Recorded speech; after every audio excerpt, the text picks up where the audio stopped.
do I have to introduce any? Are you all familiar with it? Is there anybody who's not? Don't tell me.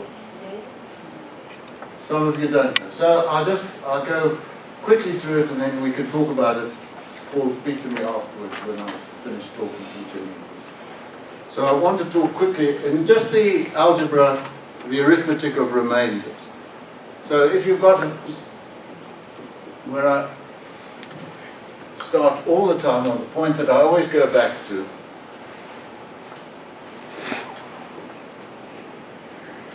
if you have an expression like that, then we say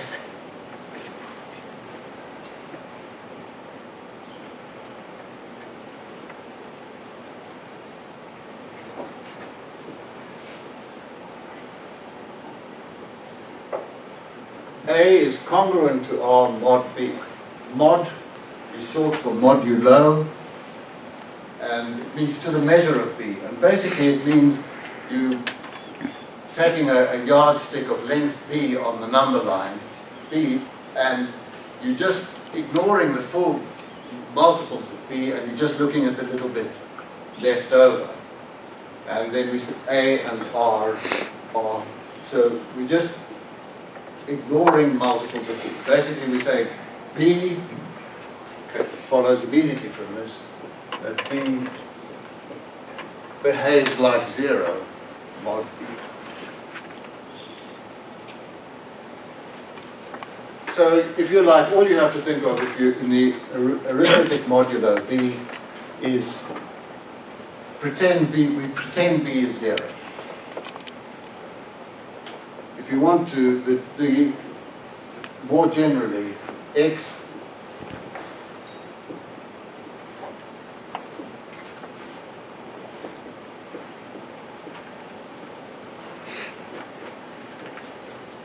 minus Y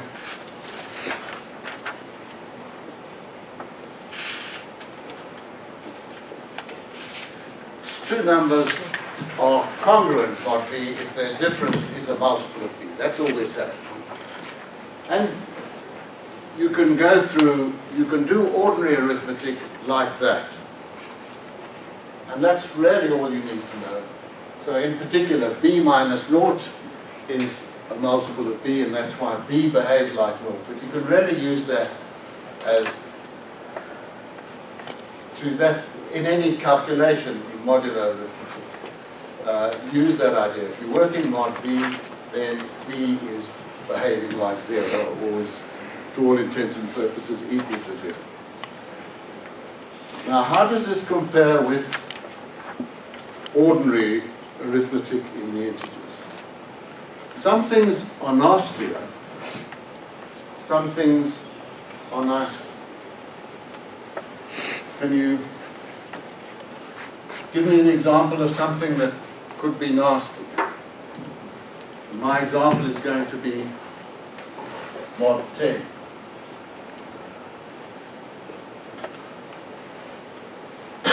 Just because I've chosen. Can you think of something nasty that happens mod 10 that doesn't happen in the integers on their own, real good old-fashioned integers?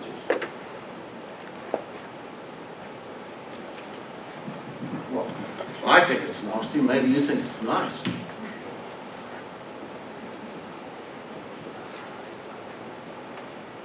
Okay.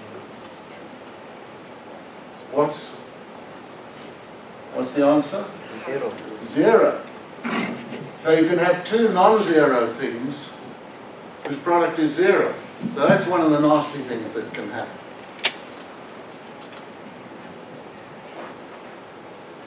And that means that if you're trying to solve quadratic equations by factorization, remember that one of the critical thing, if you're solving quadratic by factorization, you say x minus a times x minus b equals 0, therefore x equals a or x equals b. You can't do that mod 10, because you can have two things whose product is 0, but neither of them is equal to 0. So that's one of the things that's different, and I think that's nasty. And this means they cannot be cancelled. So 5 and 6 cannot be cancelled.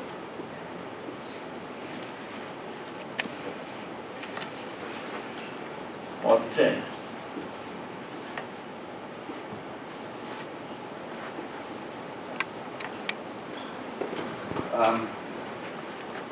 In just using this, I should make sure I get the nicest example.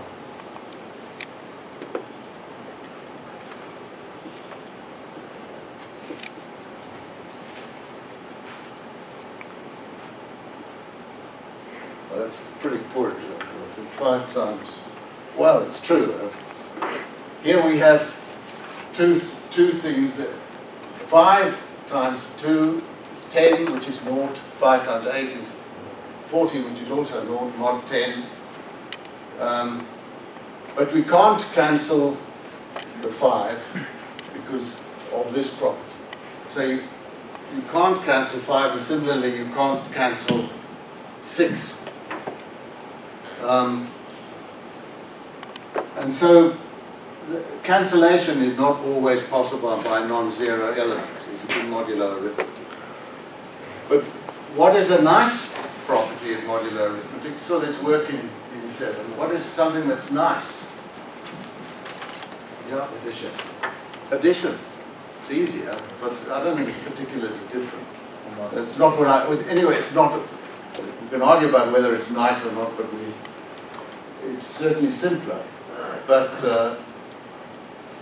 there's something you can sometimes do in modular arithmetic that you can't do in the integer.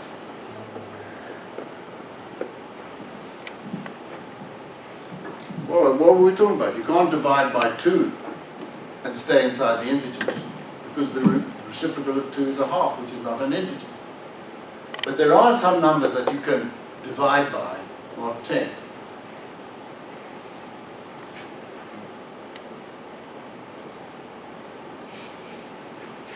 Mod 10? 1. Well, if you multiply 2 numbers together and get 1, then basically they are reciprocals of each other. They are inverses of each other. That's what reciprocal means.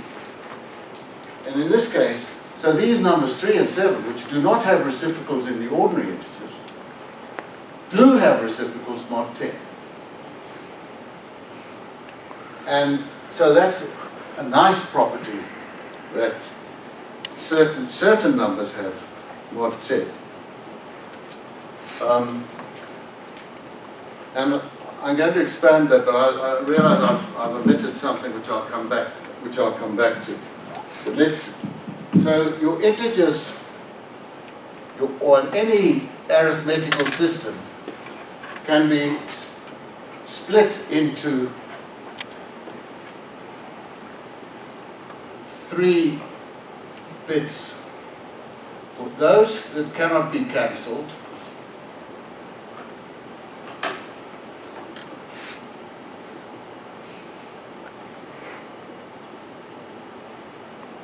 think ahead, and those that have inverses,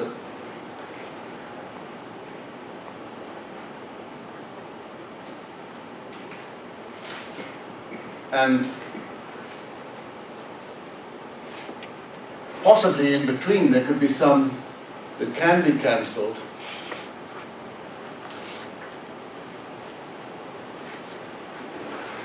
but don't have inverses.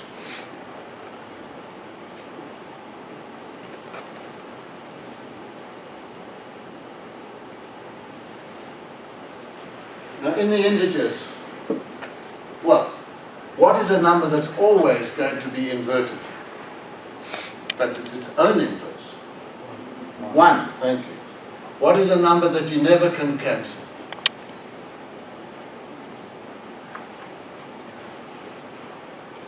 2. What's 0 times 2 and 0 times 1 and 0 times 10,000 million? 0. So if 0 times something equals 0 times something else, can you cancel the 0? No. No. So what is a number that never can be cancelled? 0. Thank you. So the numbers that can't be cancelled always include 0. The numbers that are invertible always include 1. Now, think of this trichotomy, if you like. It's a good exercise, and one that I forgot to put in there. Show that a number cannot be in both of these classes. If it's invertible, it definitely can be cancelled. So they can't have any overlap between them. So in the integers, what numbers are in this class? 0 and anything else? If 2x equals 2y amongst integers, you can cancel the 2. You can cancel the 2. So there's only 0 in this class. If you restrict yourself to integers, this consists of only 0. This consists of, in the integers, all the integers, 1 and only one other. What integers have got a reciprocal that's also an integer? Minus 1. Anything else? Reciprocal of 2.